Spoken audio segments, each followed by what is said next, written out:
मान रखिए, इसकी लाज रखिए, इसकी रक्षा करिए। और बहुत बड़ी जिम्मेदारी, आप हमारे पूर्व मुख्यमंत्री हैं और अवधेश पासी साहब अयोध्या से जीते माननीय सांसद हो, तो हमारे वर्तमान सांसद हैं। अरे साहब, आप निवर्तमान होते, लल्लू सिंह इस समय उतर आए हैं कि मैं मानता हूं कि एक बहुत बड़े जाति, एक बहुत बड़े जत्थे को वो मुस्लिम बना देना चाहते हैं। साहब ये गलत। कि अयोध्या में हारने की उनको इतनी पीड़ा है कि वो इस 30 लाख दिए को देखने तक नहीं। जो है हिंदू समाज ने सीने पर गोलियां खाई थी, कैसे यह जो 500 वर्षों तक एक लंबा संघर्ष किया था उसका पूर्ण विराम लगा। और अयोध्या में किसी तरीके से राजनीति नहीं की जा रही थी, अयोध्या में धर्म किया जा रहा है। नमस्कार, इस समय अयोध्या के राम पैड़ी पर है। यहाँ पर देखें तो विश्व रिकॉर्ड बनाने को अब की बार अयोध्या है। दीपोत्सव 8 बार हो चुके हैं, लेकिन अब की बार का खास है। खास इसलिए है कि प्राण प्रतिष्ठा 22 को होने के बाद अब की बार देखें तो रामलला टेंट से इसने भव्य और दिव्य मंदिर में विराजमान हुए थे। उसके बाद अब की बार दीपोत्सव विश्व रिकॉर्ड बनाने को तैयार है। यहाँ पर वॉलंटियर के द्वारा दिए बिछा दिए गए हैं, तैयारियाँ जोर शोर पर हैं। लेकिन इसी बीच एक संत हैं जो उनसे हम बात करेंगे कि इस विषय पर बात करेंगे कि बीजेपी आखिर यहाँ से हार गई, क्या कहेंगे। क्या नाम है सर आपका? देखिए, दिया बुझने से, मेरा नाम दिवाकराचार्य महाराज है। मेरा नाम महत्वपूर्ण नहीं है। हम जिस अयोध्या में खड़े हैं वहाँ एक नाम है राम, और उन्हीं के परिचय से पूरे हिंदू समाज का नाम चलता है। तो प्रभु श्री राम अपने गर्भगृह में विराजमान हुए और अयोध्या में किसी तरीके से राजनीति नहीं की जा रही थी, अयोध्या में धर्म किया जा रहा है। और उसका प्रमाण ये 30 लाख दिए हैं जो जलने वाले हैं। यहाँ दिए जलेंगे और कुछ राजनीतिक पार्टियों के दिल जलेंगे। तो आज ये सवाल मत पूछिए कि अयोध्या क्यों हार गई। हमको आपने जब भी देखा होगा तो दिया बुझने से पहले भभकता है, या हम खुद ही भभकाते हैं। वो जब ऐसे ऐसे करते हैं तो वो भभक भभक करके आवाज़ भी करता है। तो बस जिसको बुझा देना होता है ना, उसको थोड़ा भभका दिया जाता है बस, और दूसरा कोई कारण नहीं है अयोध्या हारने का। तो देखें तो इसमें कौन लोग हैं जो राजनीति कर रहे हैं। आपने एक शब्द बोला राजनीति को लेकर के, कौन लोग हैं ऐसे जो राजनीति इस दिए जलने और भभकने की बात में राजनीति कर रहे हैं? देखिए, यदि राज्य है तो उसमें नीति होना अनिवार्य है। राज्य नीति बिनु धन बिनु धर्मा, प्रभु समर्पे बिनु सत्कर्मा। बिना राज्य के, बिना नीति के राज्य नहीं हो सकता है। और यदि वहाँ नीति ना हो, कुरीति हो जाए, तो वही होगा कि राम भक्तों पर गोलियां चला दी जाएंगी, असंख्य गोलियां उनके सीने में उतार दी जाएंगी। राम मंदिर को जो बताया जाएगा कि ये बाबरी ढांचा है, और वहाँ जो है ज्ञान वापी को तथाकथित रूप से मस्जिद बता दिया जाएगा, और कहीं जो है कृष्ण जन्मभूमि को जो है विवादित कर दिया जाएगा। तो इसलिए जो है धर्ममय राजनीति, धर्मयुक्त राजनीति तय की जानी चाहिए। और निश्चित ही 100 करोड़ हिंदुओं के सत्य संकल्प का साक्षी या दीप देवता बन रहे हैं। दीप देवता जानते हैं कि कैसे जो है हिंदू समाज ने सीने पर गोलियां खाई थी, कैसे यह जो 500 वर्षों तक एक लंबा संघर्ष किया था उसका पूर्ण विराम लगा, और उसके उपरांत अब ये 30 लाख दिए जलाए जा रहे हैं। यदि इसमें राजनीति होती तो यह 30 लाख नहीं होता, 3-4 हज़ार होते। क्योंकि आप जब शुरू में देखिएगा तो जब भारतीय जनता पार्टी की सरकार रही 2017 में, तो दूर दूर तक कहीं किसी के प्रति कुछ भी सुनाई नहीं दे रहा था कि राम मंदिर का फैसला आने वाला। चूँकि फैसला कोर्ट से आया है, बावजूद इसके कि सरकारों ने सहयोग दिया, हिंदू समाज ने सहयोग दिया, लेकिन फैसला सर्वोच्च न्यायालय ने दिया है।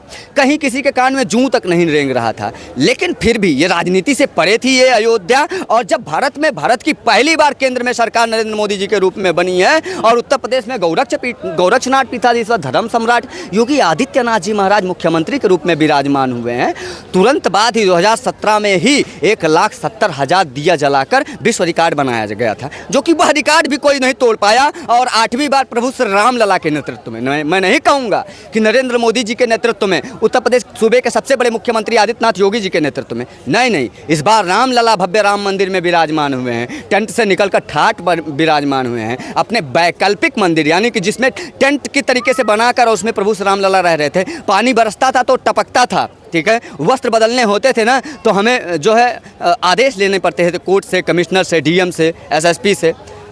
तो वो अब ठाट में विराजमान हुए हैं, अपने मंगल भवन में विराजमान हुए, अपने राजभवन में विराजमान हुए हैं। और उनके नेतृत्व में न सिर्फ अयोध्या, न सिर्फ भारत, बल्कि विश्व भर के हिंदू, और न सिर्फ हिंदू बल्कि मानव मात्र, जिनके अंदर मानवता जीवित है, जो अपने माता पिता को मानते हैं, अपने धर्म संस्कृति संस्कार को मानते हैं, और ये जो मानते हैं कि दुनिया की सबसे पुरानी सभ्यता, दुनिया का सबसे पहला और एकमात्र धर्म सनातन धर्म, और दुनिया की सबसे प्राचीनतम पर्व दीपोत्सव। आज आप देखिए, भले ही उत्तर प्रदेश सहित भारत के कुछ जो है तथाकथित राजनेता जो अपने आप को बहुत बड़ा राजनेता बताते हैं, अयोध्या से जीते नवनिर्वाचित माननीय सांसद श्री अवधेश पासी साहब, जिनका नाम अवधेश पासी है, जिनको अखिलेश यादव साहब कहते थे कि ये अयोध्या के राजा हैं, सकल न सूरत नाम राम मूरत, वो साहब अपने ही उनको जूं तक नहीं रेंग रहा है कि हमारे ही लोकसभा में एक विधानसभा है अयोध्या।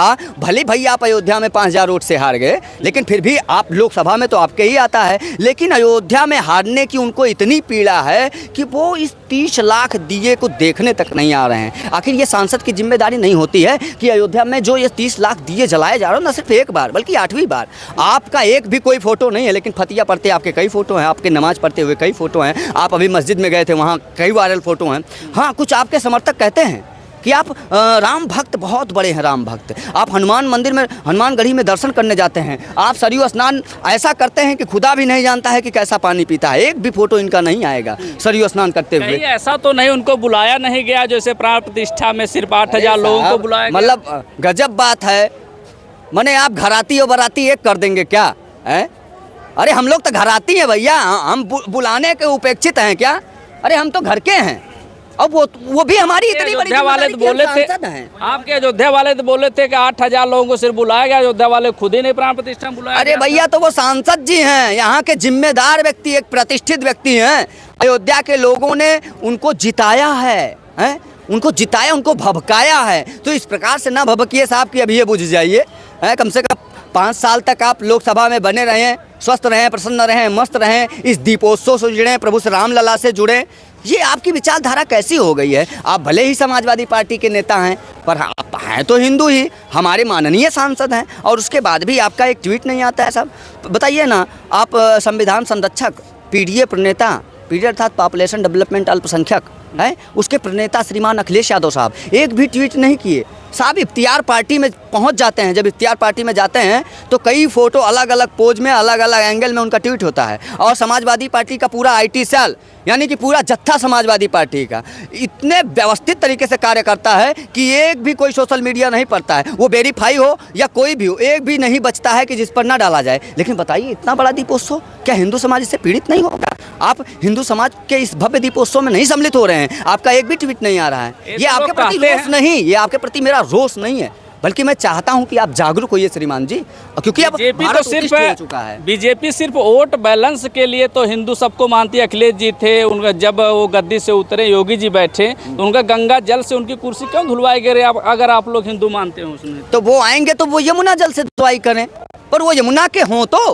कन्हैया जी के हों तो, वो तो इस स्थिति में चले गए, इतनी संकीर्ण मानसिकता पे इस समय उतर आए हैं कि मैं मानता हूं कि एक बहुत बड़े जाति, एक बहुत बड़े जत्थे को वो मुस्लिम बना देना चाहते हैं। साहब ये गलत है। आप किसी धर्म में हैं। हमारे यहाँ तो प्रार्थना में सिखाया, जिस धर्म देश जाति में जन्म लिया, बलिदान उसी पर हो जाएं। कम से कम इसका सम्मान रखिए, इसकी लाज रखिए, इसकी रक्षा करिए। और बहुत बड़ी जिम्मेदारी, आप हमारे पूर्व मुख्यमंत्री हैं और अवधेश पासी साहब अयोध्या से जीते माननीय सांसद हो, तो हमारे वर्तमान सांसद हैं। अरे साहब, आप निवर्तमान होते, लल्लू सिंह होते, कल्लू सिंह होते, कोई होते, आप, हम नहीं कहते ऐसा, लेकिन आप तो भाई, आपका नाम ही अवधेश पासी है, और उसके बाद जो है आप अयोध्या के राजा बता दिए। आपको कहीं ऐसा ना हो आप लोग वह आ जाए, आप लोग उनको अपवित्र घोषित कर दें। क्या बात करते हैं, किसी की क्षमता नहीं है। छुआछूत की करो विदाई, हिंदू हिंदू भाई भाई। जगत गुरु स्वामी रामानंदाचार्य महाराज ने कहा, जाति बात पूछे नहीं कोई, राजनीति की जाती है वोट बैलेंस के। अच्छा ये बताइए, तब अवधेश पासी किस दम और बूते पर कह रहे थे कि मैं हनुमानगढ़ी में जाता हूँ? उनको कभी कोई भगाया क्या? और कब कहे कि वो भले उनकी फोटो ना आए, लेकिन यदि वो गए तो उनको कभी किसी ने भगाया? ऐसा कोई ब्रेकिंग आया? ये संकीर्ण मानसिकता, और जो कोई ऐसा सोच रहा है वो समाज में बनवस्ता फैलाता है। हमारे जगत गुरु स्वामी रामानंदाचार्य जी महाराज जी ने कहा था कि जाति पाति पूछे नहीं कोई, हरि को भजे सो हरि को होई। आज से 500 वर्ष पूर्व हिंदू समाज एक संगठित होकर रहे। और आप किसी भी राजनीतिक पार्टी के हो, किसी भी राजनीतिक पार्टी के साथ बहुत बधाई, बहुत बहुत शुभकामनाएं। जय जय। चलिए, आप लोगों ने देखा कि